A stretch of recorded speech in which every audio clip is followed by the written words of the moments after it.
Hello everyone, আমি টিয়া। আজকে চলে এলাম পিকনিকের একটা ভিডিও নিয়ে। আসলে ভিডিওটা আগে করা ছিল, তোমাদের সঙ্গে শেয়ার করব করে আর করা হয়নি, তাই আজ ভাবলাম তোমাদের সঙ্গে শেয়ার করে ফেলি। আজকে আমরা সবাই মিলে বেরিয়ে পড়েছিলাম আমাদের বিধাননগর থেকে খুবই কাছে তরাই বলে একটা পিকনিক স্পট আছে, সেখানের উদ্দেশ্যে। বেরোনোর পর আমরা বাগডোগরার কাছে বিহার মোড় বলে যে জায়গাটা রয়েছে, সেখানে একটা দোকানে দাঁড়িয়ে পড়েছিলাম। পিকনিক, বেশ কিছু মিষ্টি, ব্রেড এগুলো না হলে পিকনিকটা ঠিক জমবে না, তাই দোকান থেকে আগে সেগুলো তুলে নেওয়া হলো। আর যেতে যেতে এত সুন্দর ভিউ দেখলাম, আশা করছি তোমরা দেখে বুঝতে পেরেছো, এত সুন্দর লাগছিল দেখতে। আর এই দেখো, আমরা পিকনিক স্পটে চলে এসেছিলাম। পিকনিক বলে কথা, তাই আজ আমরা যারা যারা রেডি ছিলাম, আমাদের আজকে ছুটি। আজকে যা রান্না বান্না হবে সব ছেলেরাই করবে। আর এইদিকে আমি বসে পড়েছিলাম টিফিন যে নেওয়া হয়েছিল সেটা সবাইকে দেওয়ার জন্য। টিফিনে বেশ কিছু আমরা নিইনি, 2-3 রকমের মিষ্টি ছিল, রসগোল্লা, ব্রেড, আর নেওয়া হয়েছিল কেক। আর পিকনিকে এই সমস্ত জিনিস খেতে ভীষণ ভালো লাগে, তাই সবাইকে আমি এক এক করে দিয়ে দিচ্ছিলাম। আর হ্যাঁ, এই যে ব্রেডটা যে রয়েছে, এর মধ্যে মিষ্টির যে শিরাটা থাকে সেটা দিয়ে খেতে বেশ দারুণ লাগে। আমার মতন তোমরা কারা কারা এইভাবে ব্রেড খেতে পছন্দ করো, আমাকে তোমরা কমেন্টে জানাবে। আর এইদিকে দেখো, চিকেন ধোয়ার প্রিপারেশন চলছে। আর আমার ভাস্তা তো খুবই খুশি, ও পিকনিক এগুলো বাইরে বেরোনোর কথা শুনলে জানো তো খুব খুশি হয়ে যায়।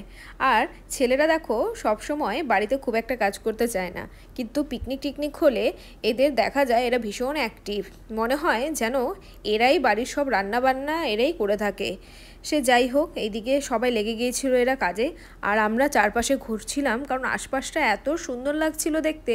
উপরের আকাশ দেখো, পরিবেশটা কত সুন্দর দেখতে। আর আমার যা মনে হয় সব থেকে বেশি মজা আমার ভাস্তাই করেছিল।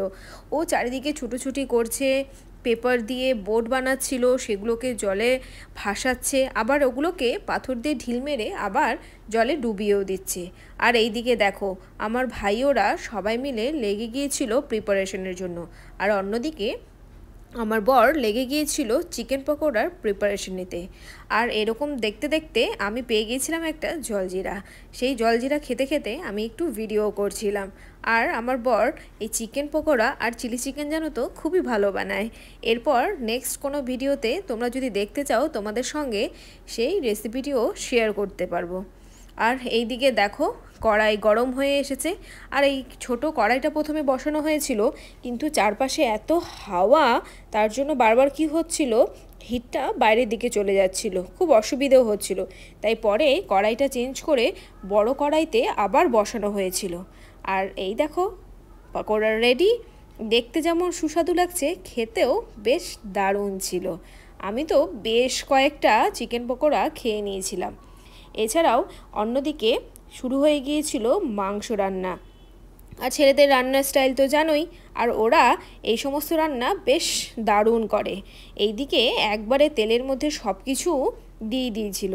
আর আমার বর চিকেন পকোড়া বানানোর পর আবার লেগে গিয়েছিল বেগুনির জন্য প্রিপারেশন করতে। আর এইদিকে আমার ভাস্তা প্রচুর মজা করছে, তোমাদের আগেও বলেছি, এখনও বলছি। এইদিকে নাচানাচি চলছে, আর একদিকে পাথর ছোলা চলছে।